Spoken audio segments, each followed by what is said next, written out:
হ্যাঁ, দেশের থেকে ওনারা পালায় আসছে, দুই একজন নিয়ে আমার ঘরে বাবা সেবন করতেছে। আর ওর ওয়াইফে প্রচুর মারতো, ওয়াইফে কিছু করতে গেলে, কিছু বলতে গেলে ওয়াইফে প্রচুর টর্চার করতো। শুধু জাস্ট ও বাবাই খায়, অলরাউন্ডার, সব কাজই করতে পারে। তো এই ভাইয়ের মাধ্যমে ভাই আয়সা বললো, ভাই আমার একটা রুম দরকার। আমি তো বললাম, ভাই আমাদের তো 2 রুম, আমাদের জিনিসপত্র আছে, আমরা মালামাল থাকলে ভাড়া দিতে পারবো না। তো বললো, না ভাই, ওদের সাথে কোনো জিনিসপত্র নাই, ওরা খালি হাতে আছে। বললাম, খালি হাতে যদি থাকে তাহলে আমার খাট আছে, ফ্যান আছে, তাহলে ওরা ভাড়া নিতে পারে, কিন্তু ভাড়া পড়বে 3000 টাকা।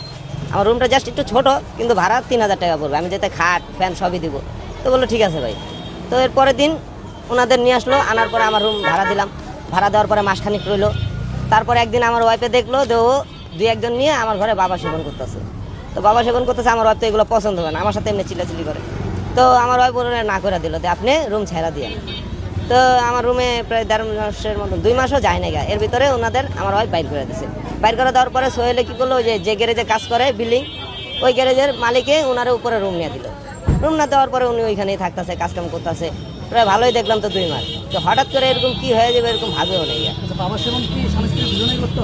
না না, শুধু ওই করতো। আর ওর ওয়াইফে প্রচুর মারতো, ওয়াইফে কিছু করতে গেলে, কিছু বলতে গেলে ওয়াইফে প্রচুর টর্চার করতো। এই কারণে ওয়াইফে ভয় কিছু বলতো না। ও কি আসলে ওর ওয়াইফ ছিল? হ্যাঁ, আসলে তো ওর ওয়াইফ ছিল। এখন আমরা তার কাগজপত্র দেখি নাই, কিন্তু আমরা শুনছি স্বামী স্ত্রী। তো স্বামী স্ত্রী হিসেবে তো আমরা আর অত তত্ত্ব করি নাই। কয়দিন দেখছেন বাবাকে? আমি একদিন দেখছিলাম, আর আমার ওয়াইফে মনে হয় 2-3 বার দেখাতে না করে দিছে। এদের 2-2.5 মাস আমার রুমে 1.5 মাস ছিল, ওইখানে ছিল। শুধু জাস্ট ও বাবাই খায়। মূলত কি কাজ করতো? ও রিক্সার মেকানিক্স, অলরাউন্ডার, সব কাজই করতে পারে। ওয়ারিং কাজ করতে পারে, ইলেকট্রিকের কাজ করতে পারে, মূলত সব কাজই রিক্সার করতে পারে। ভালোই ছিল, কিন্তু ওই ইয়াবা সেবনে ঠিক আছে, আর মাথাটা মনে একটু খারাপ হয়ে গেছে। বিষয়টি ভাইয়া, এখন ওরা বিয়ে করছে কি না করছে তা বলতে পারি না, কিন্তু আমার কাছে তো মনে করেন আরেকজনের মাধ্যমে আসছে। উনি এসে বলছে, ভাই আমার ভাই ব্রাদার আছে স্বামী স্ত্রী, ওনাদের একটা রুম দেন। ঠিক আছে, পালায় আসছে দুজনে? হ্যাঁ, দেশের থেকে ওনারা পালায় আসছে। পালায় আসার কারণে তো আমার কাছে এসে বলতেছে, ভাই দেশের থেকে আমার 2টা লোক আসছে স্বামী স্ত্রী, ওদের রুম দেন। আমি বিয়ে হয়েছিল আগে?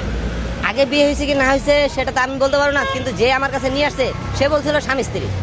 ঠিক আছে, তা আমি তার অত তথ্য করি নাই। চিন্তা শুনি তো আমাদের ভাই ব্রাদার এলাকায় থাকে। আইসা বললো, ভাই আমার একটা রুম দেন, আমার ভাই ব্রাদার আছে স্বামী স্ত্রী থাকবো। তা আমি বললাম, ভাই জিনিসপত্র কি কি আছে, মাল জামানা? বললো, ভাই মাল জামানা কিছুই নাই। তো মাল জামানা কিছুই নাই। স্ত্রীকে কখনো দেখেন নাই বাবার সম্বন্ধে? না, ওনার স্ত্রীকেও দেখি নাই, আর সোহেলের স্ত্রীকেও দেখি নাই, আর ওনার স্ত্রীর স্বামী তাকেও আমি দেখি নাই, কাউরেই দেখি নাই। শুধু ওনাদের 2জনেরই দেখছি। এখন ওনার 2জন বিবাহিত না অবিবাহিত ওনারাই বলতে পারবে।